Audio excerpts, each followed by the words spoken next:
एगो बात मानबू, हमारे एगो बात मानबू। का कहूं? तनी भांग पीस के लिया दो नहीं। बड़ी मन का कुआता भांग खाई बतरे। नहीं पीसब। ना पीसू।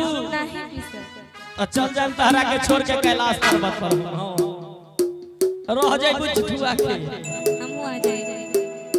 ते आ जाई। अरे हमार नंदी सवारी ऐसा हो बसा कि तरह के आवे दी। हैं? ए गौरा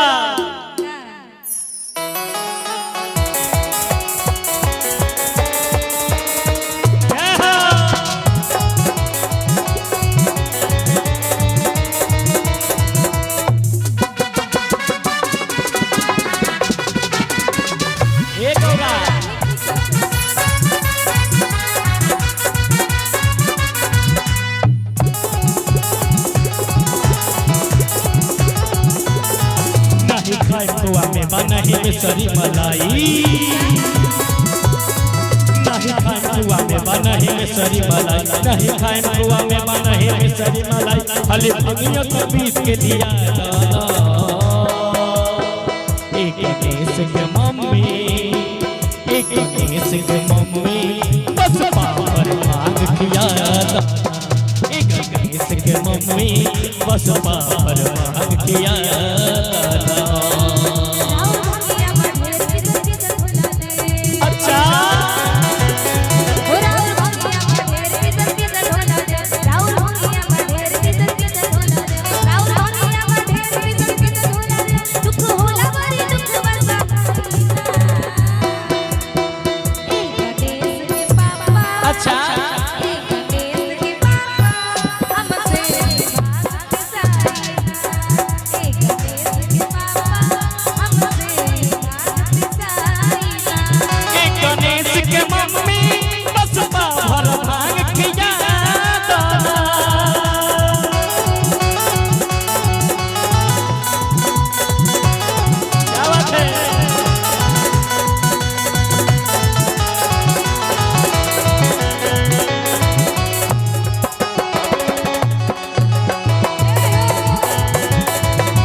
नहीं खाए बटुआ मलाई मिसरी, नहीं चितवा से भंगिया के स्वाद मिसरी।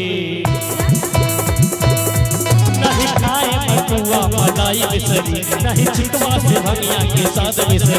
बिना भावे जमानार गलत चहु पिछाच हमरा सामने से जलई हया एक गणेश के मम्मी,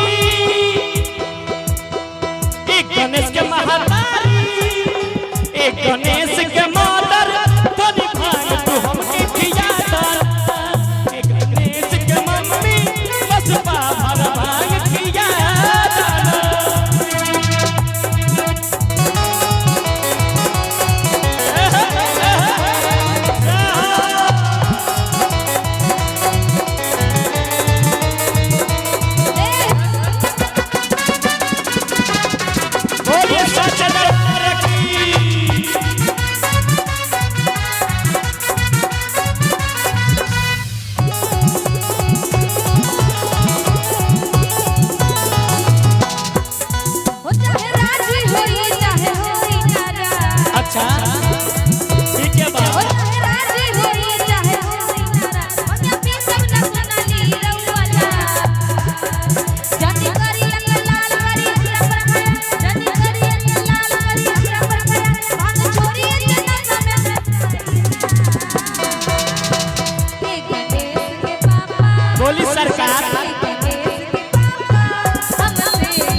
जामल ए गौरा रानी एगो काम करो तनी भंगिया पीस के ना लेबू तो एगो बात करो तनी बांध के एगो फायदा के बात कहता नहीं तहरा के भंगिया पीसे के झमेला खत्म करे एगो काम करो का अच्छा भंगिया न देखो तो का जामल काम मेहनत के कमाई जल्दी कर अच्छा भंगिया न देखो तो का जामल काम मेहनत के कमाई जल्दी कर खोजा का हवा चिलम लेके आवा मारी लम खोजा का हवा चिलम लेके आवा मारी लम बस 4 चिलम भर के कमा